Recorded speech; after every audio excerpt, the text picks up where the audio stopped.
We're following breaking news from the Middle East and a major escalation in the conflict between Israel and Hezbollah.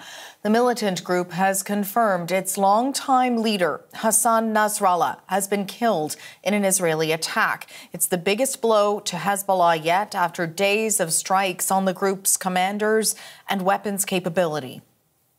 Hassan Nasrallah, the leader of an evil terrorist organization, the senior terrorists eliminated with him, and the central headquarters were a legitimate military target under international law.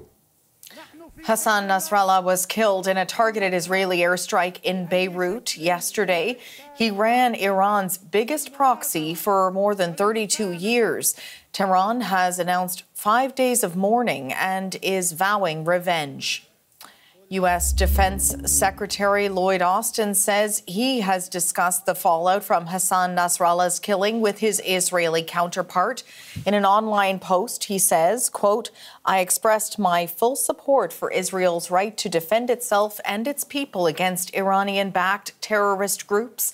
I stressed that the United States is determined to prevent Iran and Iranian-backed partners and proxies from expanding the conflict."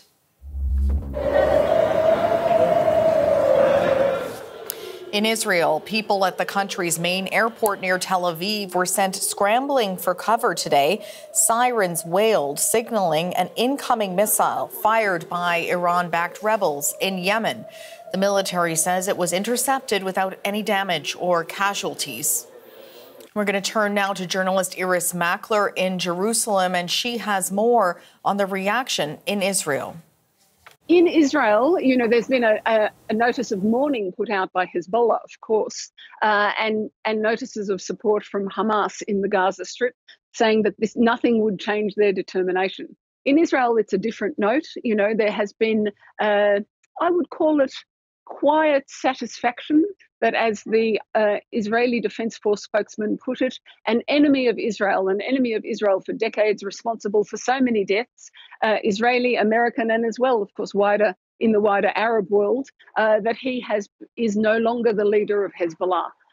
So there is the feeling within Israel that this was a step that they are pleased to have taken militarily, tactically, but they are also very aware, as we heard from the Chief of Staff, of how dangerous this could be. Challenging times ahead for Israel, he said. Mass gatherings not allowed any longer. All mass gatherings tonight cancelled. Hospitals being opened beneath ground where needed. So there's an awareness that a strike could come either from Hezbollah in Lebanon, or of course from Iran, the wild card in all of this, the patron and the supporter of Hezbollah, the creator of Hezbollah back in the 1980s.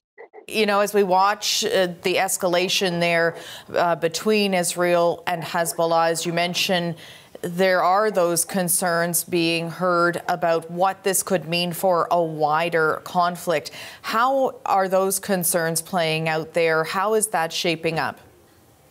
Yes, there are those concerns. It's a big concern of the international community. It's also a concern on the ground. I have to say, it's not the end of Hezbollah. Israel assassinated the previous leader back in 1992, Abbas al-Musawi, and he was replaced by Hassan Nasrallah, who was a more charismatic leader, a more effective leader for Hezbollah. So it doesn't mean it's the end. It's a tactical result at the moment.